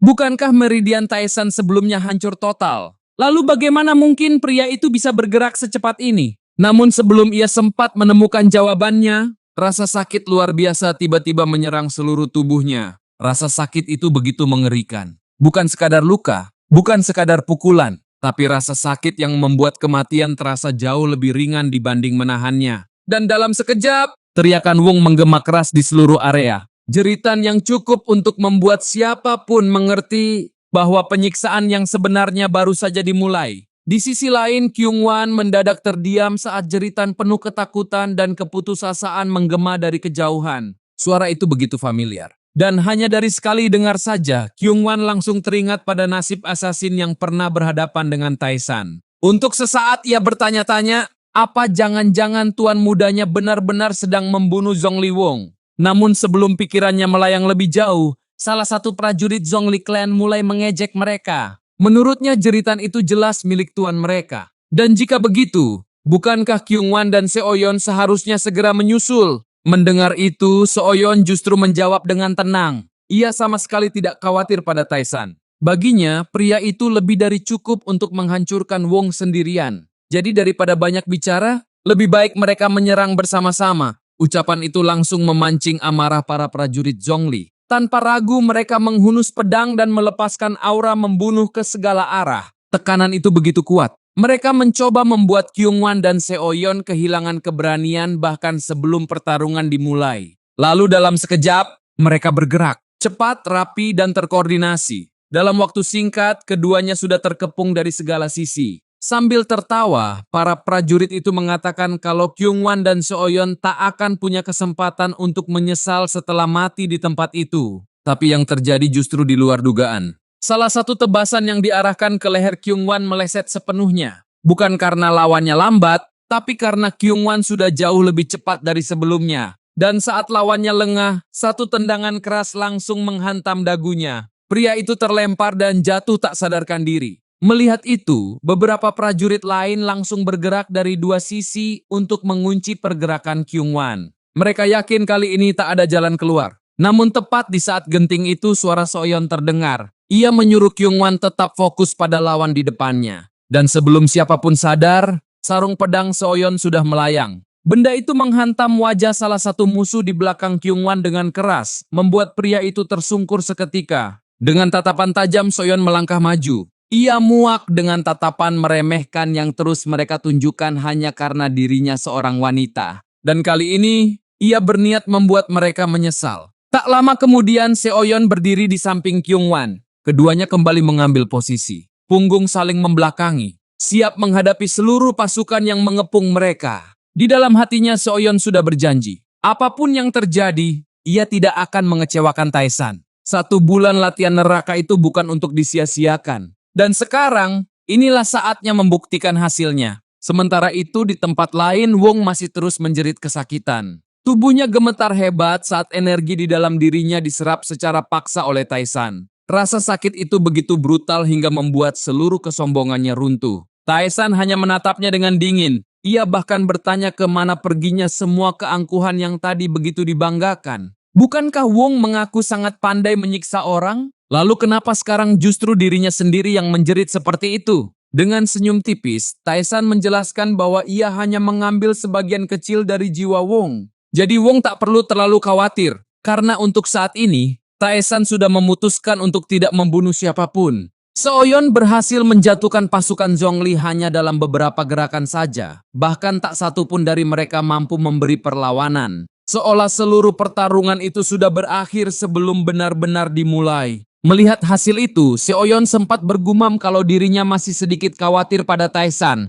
Terutama setelah mendengar jeritan mengerikan dari arah lain. Namun Kyungwan justru terlihat tenang. Karena ia sudah terlalu sering menyaksikan sendiri bagaimana Taisan menghadapi lawan yang jauh lebih kuat darinya. Bagi Kyungwan, kemampuan Taisan sudah berada di luar nalar. Bahkan Seoyon sendiri mengakui kalau sampai sekarang ia masih belum benar-benar memahami sosok tuan mudanya itu. Kyungwan lalu teringat sesuatu. Sebelum mereka berangkat menuju Manor Yeon, Taisan sempat memanggil mereka dan menjelaskan titik lemah dari teknik bela diri keluarga Zhongli. Saat itu Kyungwan sebenarnya tidak terlalu yakin, karena cara Taisan berbicara seolah ia mengenal keluarga Zhongli luar dan dalam. Namun semua keraguan itu lenyap begitu pertarungan dimulai. Saat berhadapan langsung dengan pasukan elit itu, Kyungwan bisa membaca setiap gerakan mereka dengan begitu mudah, seakan mereka sedang menari tepat di depan tangannya. Disitulah ia sadar, semua itu terjadi berkat arahan Taisan. Kini, dalam hati Kyungwan, keyakinannya semakin kuat. Taisan bukan hanya berbakat, tapi seorang jenius yang sesungguhnya. Tanpa sadar, Kyungwan bahkan tertawa sendiri karena rasa kagum itu membuat Seoyon hanya bisa memandangnya dengan bingung. Sementara itu, di tempat lain saat sore mulai turun, Cheon-gyeong terlihat bersantai di atas sebuah jembatan sambil menikmati udara yang sejuk.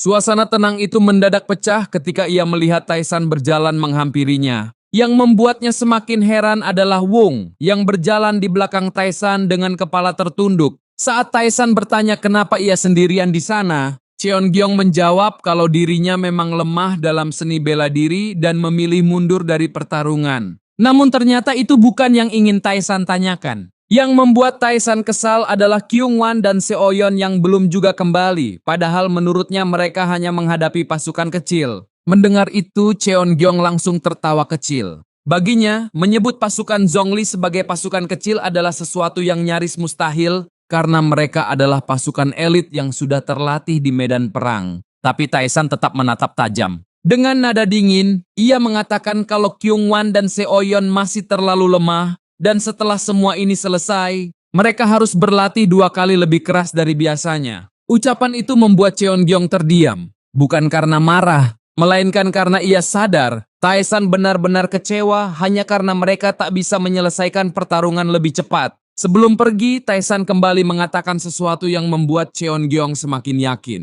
Ia berkata kalau dirinya tidak tahan dikelilingi oleh orang-orang lemah. Mendengar itu, Cheon-gyeong hanya tersenyum. Sikap itu benar-benar mengingatkannya pada sosok Heavenly Demon yang dulu, seseorang yang selalu menuntut kekuatan mutlak dari orang-orang di sisinya. Tanpa ragu, Cheon-gyeong pun memberi hormat dan berjanji akan melatih Kyungwan serta Seoyon jauh lebih keras, sampai mereka pantas berdiri di samping Taisan. Malam pun tiba, dan seluruh anggota keluarga Yeon akhirnya berkumpul dalam satu ruangan untuk menikmati makan malam bersama sang pemimpin keluarga. Di meja itu Harin duduk tepat di samping Taisan, namun pikirannya sama sekali tidak tenang. Pandangannya perlahan beralih ke Wong yang duduk tepat di hadapannya, dan seketika wajahnya langsung tertunduk. Ia tahu dirinya tak punya kekuatan untuk menolak keinginan keluarga Zhongli yang ingin menjadikannya sebagai calon istri Wong. Padahal orang yang benar-benar ada di hatinya hanyalah Taisan.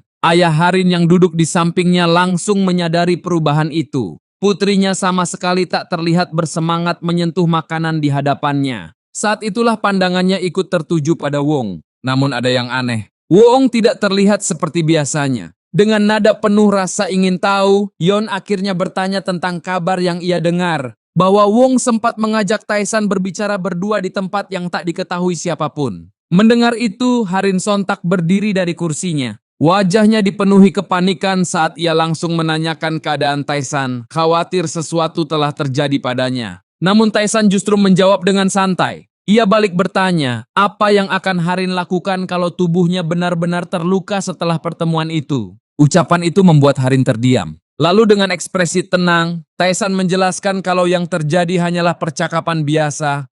Sebuah pembicaraan yang cukup menarik, bahkan bisa disebut sebagai obrolan dari hati ke hati tanpa ada satupun yang terluka. Di sisi lain, Wong hanya bisa terus menundukkan kepalanya. Ia bahkan tak punya keberanian untuk menatap Taisan. Tapi suasana itu berubah saat Taisan tiba-tiba memanggilnya dengan suara dingin. Seketika tubuh Wong menegang. Hanya dari satu panggilan itu saja, ia bisa merasakan tekanan luar biasa. Seolah hawa membunuh yang pekat sedang diarahkan langsung kepadanya. Dengan nada rendah, Taisan mengingatkannya bahwa seseorang seharusnya menatap lawan bicara saat sedang berbicara. Mendengar itu, Wong pun perlahan mengangkat kepalanya. Namun begitu mata mereka bertemu, seluruh tubuhnya langsung membeku. Wajahnya pucat, keringat dingin mengalir deras, dan jantungnya berdetak tak terkendali. Tatapan Taisan terasa begitu tajam. Sampai-sampai Wong merasa seperti sedang berdiri di hadapan sesuatu yang jauh lebih mengerikan dari manusia biasa. Bukan manusia, melainkan iblis. Bahkan hanya dengan satu tatapan itu, Wong merasa jiwanya seperti sedang ditelan hidup-hidup. Tekanan itu terlalu besar. Tubuhnya menjadi kaku, pikirannya kosong, dan rasa takut yang memuncak membuatnya kehilangan kendali atas dirinya sendiri. Tak butuh waktu lama sampai seluruh ruangan dipenuhi bau yang menyengat. Semua orang langsung terdiam. Mereka menoleh ke arah Wong dengan wajah tak percaya, menyadari apa yang baru saja terjadi. Wong benar-benar mempermalukan dirinya sendiri di depan semua orang. Namun meski sadar akan penghinaan itu, ia tetap tak mampu bergerak ataupun melawan tekanan yang diberikan Taisan. Satu persatu orang yang ada di ruangan itu langsung berlarian keluar, tak sanggup bertahan lebih lama di sana. Sementara itu Taisan hanya tersenyum tipis. Semua ini memang sudah sesuai rencananya. Ia tak perlu menyentuh Wong sedikit pun. Cukup menghancurkan harga dirinya di depan semua orang. Dan bagi keluarga Zhongli, penghinaan sebesar ini jelas akan menjadi noda yang sulit dihapus. Di luar ruangan, para penjaga keluarga Zhongli langsung panik. Berlarian ke sana kemari untuk mencari tabib bagi tuan muda mereka yang tiba-tiba kehilangan kendali dengan cara yang begitu memalukan. Cerita pun berpindah ke kediaman keluarga Zhongli. Di sana, pemimpin keluarga Zhongli, Zhongli Tian, terlihat menghantam meja di hadapannya dengan penuh amarah. Wajahnya dipenuhi emosi setelah menerima laporan bahwa pasukan elit mereka telah dikalahkan dengan begitu mudah. Namun bukan hanya itu yang membuatnya murka. Hal yang paling memalukan adalah kabar tentang putranya Wong, yang kehilangan kendali atas dirinya sendiri di hadapan banyak orang saat berada di Manor-yeon. Bagi Tian itu bukan sekadar rasa malu, itu adalah penghinaan besar terhadap nama keluarga Zhongli. Di hadapannya berdiri Won Mun-guang yang segera memberi hormat sambil melaporkan keadaan. Ia mengatakan bahwa beberapa pasukan tambahan sudah dikirim untuk menyelidiki apa yang sebenarnya terjadi di Manor-yeon. Dan apakah keluarga Yeon terlibat langsung dalam insiden itu. Selain itu, Won Mun-guang juga mengakui bahwa kekuatan orang-orang di bawah Taisan ternyata jauh lebih besar dari dugaan mereka. Namun sebelum ia sempat melanjutkan, Tian langsung memotong dengan nada dingin. Baginya kekalahan itu sama sekali tak bisa diterima. Pasukan elit Zhongli dikalahkan hanya oleh 2 orang. Itu adalah aib yang tak bisa ditoleransi. Tak lama kemudian Tian menanyakan kondisi Wong setelah kembali dari Manor-yeon. Won Mun-guang menjelaskan kalau sejak pulang, Wong terus mengurung diri dan menolak bertemu siapapun. Tapi yang lebih mengkhawatirkan, ada sesuatu yang aneh pada kondisi seni bela dirinya. Seolah ada bagian penting dari dirinya yang telah rusak. Dan yang paling aneh, Wong sendiri tak bisa mengingat apapun. Seakan sebagian ingatannya telah terputus begitu saja. Mendengar laporan itu, Tian langsung terdiam. Untuk pertama kalinya, raut wajahnya berubah menjadi penuh kebingungan. Awalnya putranya dipermalukan di depan umum. Dan sekarang, bahkan pikirannya pun seperti telah dihancurkan. Tian tak bisa percaya semua ini adalah ulah Taisan, seseorang yang sebelumnya dianggap sudah berada di ambang kematian. Baginya ada sesuatu yang jauh lebih besar sedang bermain di balik semua kejadian ini. Dengan tatapan tajam, Tian mulai menyimpulkan satu hal. Pasti ada seseorang lain yang ikut campur dalam pertemuan itu.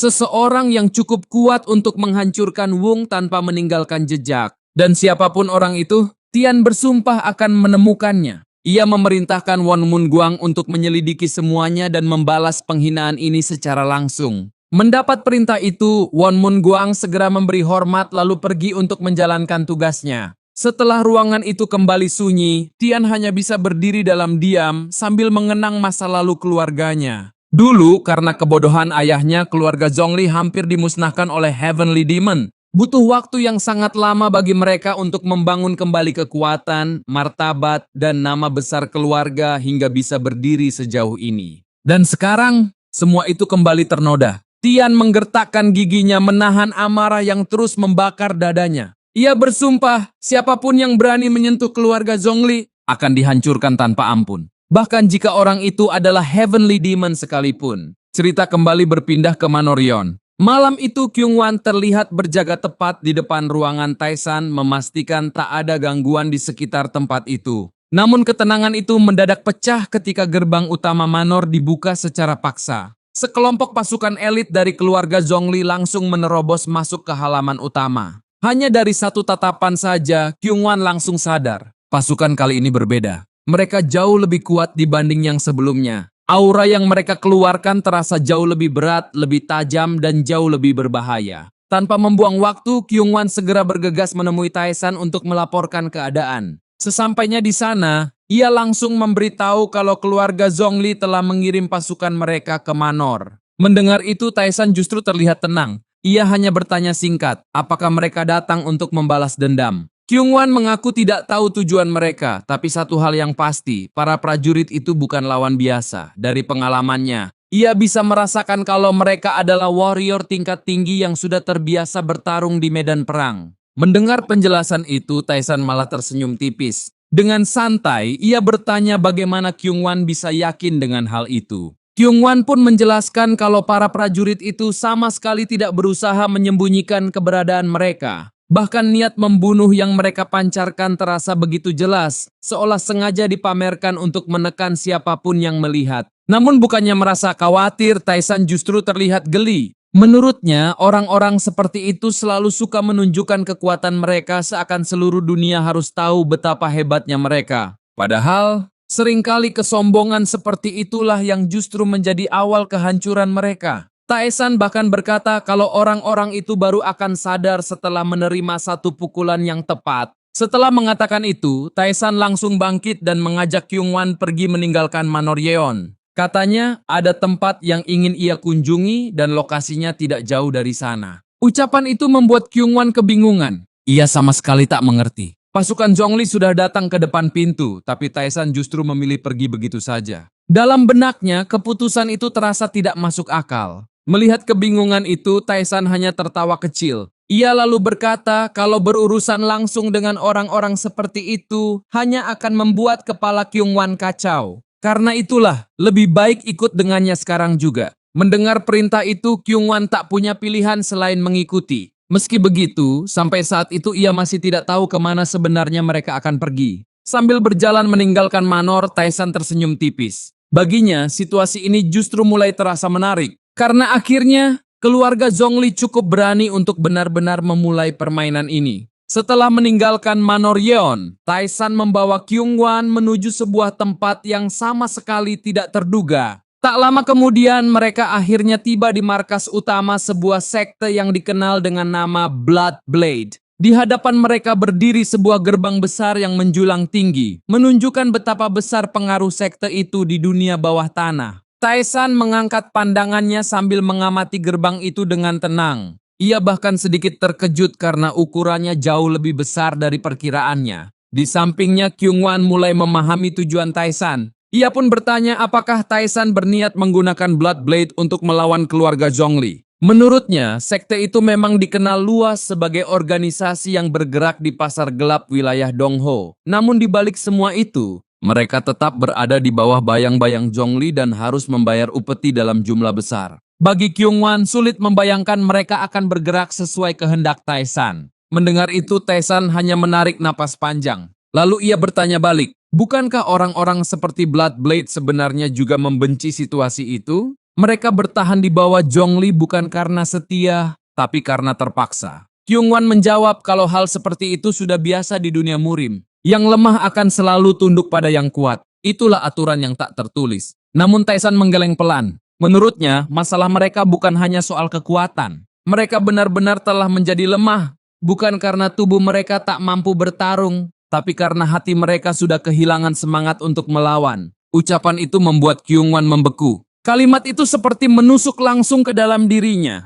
Dan tanpa sadar, sebuah kenangan lama yang selama ini terkubur mulai muncul kembali. Ia teringat malam saat sekte tempat tinggalnya dulu dilalap api. Saat itu ia masih kecil. Sekte mereka dihancurkan oleh kelompok yang dipimpin oleh Heavenly Blood. Semua orang berteriak, darah mengalir di mana-mana dan api membakar seluruh tempat tanpa ampun. Di tengah kekacauan itu, ayahnya memerintahkan para bawahannya untuk membawa Kyungwan pergi. Kyungwan memberontak. Ia tak ingin meninggalkan ayahnya sendirian, tapi ayahnya tetap memaksa. Dengan suara lirih, sang ayah berkata agar Kyungwan menjaga dirinya baik-baik. Karena setidaknya masih ada satu anggota keluarga mereka yang bisa bertahan hidup. Namun di saat itu sebuah suara dingin tiba-tiba terdengar dari balik kobaran api. Heavenly Blood telah datang. Pria itulah yang memimpin pembantaian itu. Menyadari kehadirannya, ayah Kyungwan langsung berlutut. Ia memohon dengan sungguh-sungguh, bukan untuk dirinya, tapi untuk anaknya. Ia rela merendahkan harga dirinya, asalkan nyawa Kyungwan bisa diselamatkan.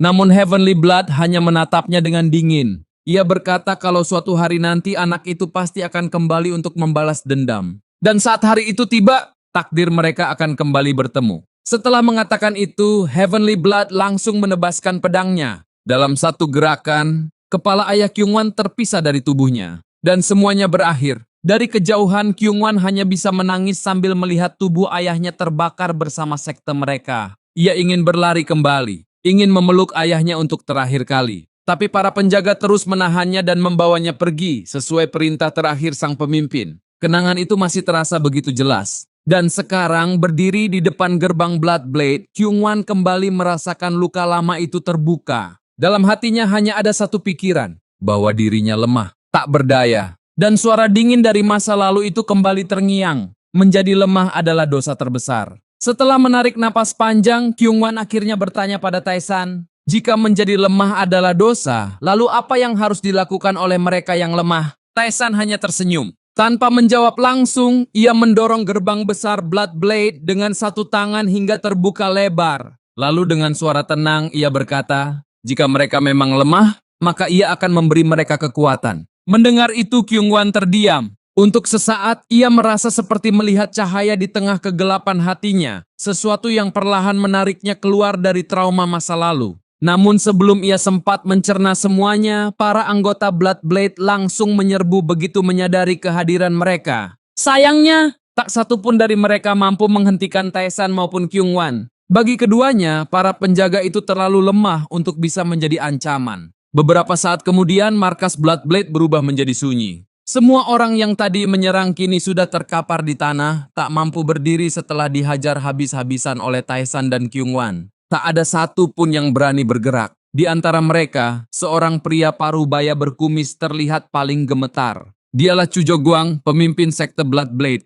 Begitu melihat Taesan berjalan mendekat, seluruh tubuhnya langsung menegang. Rasa takut memenuhi wajahnya, karena ia tahu jika pria itu menyerang sekali lagi, mereka tak akan punya kesempatan untuk selamat. Tanpa bisa menahan diri, Chu Joguang langsung berteriak memohon ampun. Ia mengakui kesalahan mereka dan meminta Taesan untuk mengampuni semua orang di tempat itu. Namun Taesan tidak menjawab. Ia hanya berdiri diam, menatap Chu Joguang dengan ekspresi datar. Tatapan itu justru terasa lebih menakutkan daripada pukulan sebelumnya. Menyadari hal itu, Chu Joguang langsung menjatuhkan tubuhnya ke tanah dan bersujud di hadapan Taesan. Dengan suara gemetar, ia berkata kalau dirinya bersedia melakukan apapun yang diperintahkan. Barulah saat itu Taesan membuka mulut. Dengan nada santai, ia mengatakan bahwa sebenarnya ia datang untuk mengajari mereka sesuatu yang cukup menarik. Tapi sebelum itu, ia ingin memastikan apakah Bloodblade benar-benar punya nilai guna atau tidak. Ucapan itu membuat Chu Joguang bingung. Baru saja mereka dihajar tanpa bisa melawan, dan sekarang pria yang menghancurkan mereka justru datang untuk mengajari sesuatu. Situasi itu sama sekali tak masuk akal baginya. Lalu Taisan melangkah lebih dekat dan melanjutkan perkataannya. Ia menyuruh semua orang mendengarkan dengan baik. Mulai sekarang, jika Blood Blade masih terus membayar upeti kepada keluarga Zhongli, maka ia sendiri yang akan membunuh mereka. Ancaman itu langsung membuat suasana membeku. Chu Guang hanya bisa terdiam. Ia tahu Taisan serius. Namun setelah menelan ludah, ia akhirnya menjawab dengan suara lirih. Menurutnya, jika mereka berhenti membayar upeti kepada Zhongli, maka hasilnya tetap sama. Mereka juga akan mati. Dan itulah kenyataan pahit yang selama ini membuat Blood Blade tak punya pilihan selain terus hidup di bawah bayang-bayang keluarga Zhongli. Beberapa hari kemudian, cerita kembali berpindah ke kediaman keluarga Zhongli. Di dalam ruang utama, suasana terlihat begitu tegang. Zhongli Tian kembali dipenuhi amarah setelah menerima laporan baru yang sama sekali tak pernah ia bayangkan sebelumnya. Sekte Blood Blade menolak membayar upeti kepada keluarga Zhongli. Di hadapannya, Won Mun Guang berdiri sambil memberi hormat, lalu menjelaskan bahwa kabar itu baru saja sampai padanya dan hal seperti ini belum pernah terjadi sebelumnya. Namun penjelasan itu justru membuat Tian semakin murka. Dengan suara tinggi, ia memarahi Won Mun Guang habis-habisan. Baginya, Blood Blade sudah terang-terangan menentang mereka, tapi Won Mun Guang hanya menerima jawaban itu dan kembali tanpa melakukan apapun. Itu sama saja seperti menunjukkan kelemahan. Won Mun Guang pun segera menjelaskan alasannya. Menurut pengamatannya, sikap Blood Blade kali ini benar-benar berbeda dari biasanya. Mereka tidak lagi menunjukkan ketakutan seperti dulu. Seolah-olah, mereka kini memiliki sesuatu yang cukup kuat untuk dijadikan sandaran. Ucapan itu membuat Tian terdiam sejenak. Ia mulai berpikir, mungkinkah Blood Blade telah bertemu dengan seorang master bela diri yang memberi mereka keberanian untuk melawan? Kalau itu benar, maka situasinya jauh lebih serius dari yang ia kira. Tian menggertakkan giginya sambil mengumpat dalam hati. Masalah ini datang di saat yang paling buruk. Kondisi keuangan keluarga Zhongli sedang tidak stabil.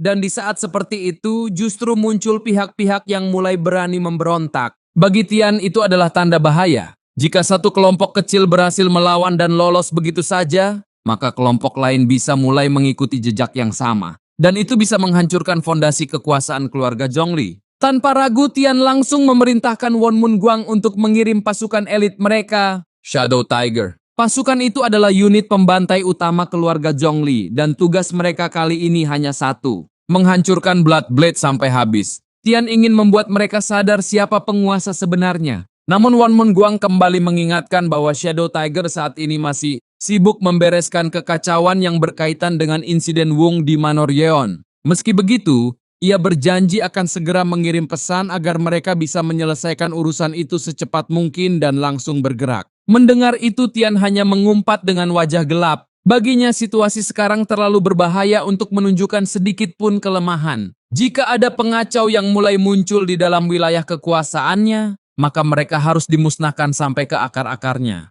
Bukan hanya untuk menghukum mereka, tapi untuk memastikan tak ada satupun yang berani bangkit dan merangkak kembali menantang keluarga Zhongli. Di tempat lain, Taisan terlihat berjalan menyusuri pinggiran kota menuju sebuah tempat yang sejak awal memang sudah masuk ke dalam rencananya. Di belakangnya, Kyungwan terus mengikuti dalam diam. Semakin lama, ia semakin sulit memahami apa yang sebenarnya sedang dipikirkan oleh tuan mudanya itu. Akhirnya Kyungwan pun membuka suara. Ia tahu kalau mereka sudah memulai sesuatu yang besar dengan memutus aliran upeti Blood Blade kepada keluarga Zhongli. Tapi baginya langkah itu terlalu berbahaya. Jika keluarga Zhongli terus kehilangan pemasukan, maka cepat atau lambat mereka pasti akan bergerak. Dan kalau sampai mereka tahu siapa dalang di balik semua ini, maka serangan besar tak akan bisa dihindari. Mendengar kekhawatiran itu, Taisan hanya tertawa kecil. Dengan santai, ia menjelaskan bahwa untuk sementara Zhongli pasti sedang sibuk mengurus kekacauan keuangan mereka. Kehilangan sumber pemasukan secara mendadak akan mengguncang fondasi mereka, dan selama itu terjadi, fokus mereka akan terpecah.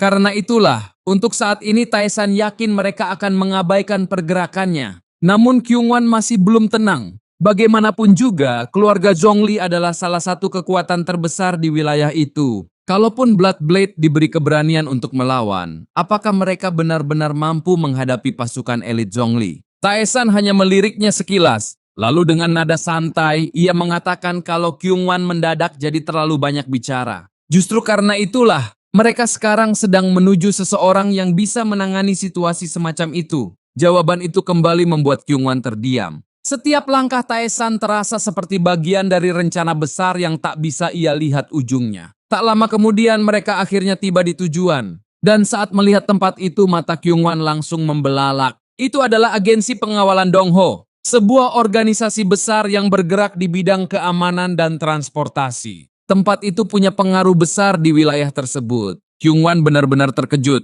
Ia sama sekali tak menyangka Taesan akan datang ke tempat seperti ini. Tanpa ragu, Taesan langsung menaiki tangga dan masuk ke dalam bangunan utama. Di pintu masuk, mereka segera dihentikan oleh seorang penjaga. Saat ditanya apa keperluannya, Taesan dengan santai mengatakan kalau ia ingin bertemu langsung dengan pemimpin agensi. Mendengar itu, penjaga tersebut langsung menolak. Baginya, sang pemimpin bukan seseorang yang bisa ditemui sembarang orang. Ia menyuruh Taesan pergi. Namun Taesan justru terlihat kesal. Dengan nada dingin ia bertanya apakah wajahnya benar-benar terlihat seperti orang biasa. Tanpa menunggu jawaban, Taesan langsung melangkah masuk sambil menyuruh penjaga itu menunjukkan jalan. Kyungwan yang berjalan di belakangnya hanya bisa buru-buru meminta maaf. Sementara penjaga itu sendiri hanya bisa terpaku, tak percaya dirinya baru saja diabaikan begitu saja. Beberapa saat kemudian, mereka sampai di depan ruangan utama sang pemimpin. Penjaga itu meminta Taesan menunggu sambil mengatakan bahwa ia akan menyampaikan kedatangan mereka. Sebelum pergi, ia menanyakan nama Taesan. Namun jawaban yang didapat justru membuatnya bingung. Taesan berkata kalau ia sedang mencoba mengingat apa yang harus dikatakannya. Ia benar-benar berpikir cukup lama. Melihat itu, penjaga tersebut mulai kehilangan kesabaran. Ia mengatakan kalau tanpa identitas yang jelas, Taesan tak akan pernah bisa bertemu sang pemimpin. Dan ia meminta mereka pergi. Namun tepat saat itu, Taesan mengangkat tangannya dan menghentikannya. Dengan tatapan tajam, ia memberi satu pesan singkat. Katakan pada pemimpinmu bahwa aku memiliki sesuatu yang ingin kukirimkan ke Hyunwol. Mendengar nama itu, penjaga tersebut langsung bingung. Nama itu sama sekali asing baginya. Tapi melihat aura Taesan yang tak biasa, ia akhirnya tetap masuk untuk menyampaikan pesan itu. Setelah penjaga itu pergi, suasana mendadak menjadi sunyi. Kyungwan yang sejak tadi menahan rasa penasaran akhirnya ingin bertanya tentang siapa sebenarnya Hyunwol. Namun sebelum ia sempat menyelesaikan kalimatnya, pintu ruangan itu mendadak terbuka dengan keras. Seorang pria tua keluar dengan tergesa-gesa. Tanpa ragu, pria tua itu langsung berlari menuju Taesan.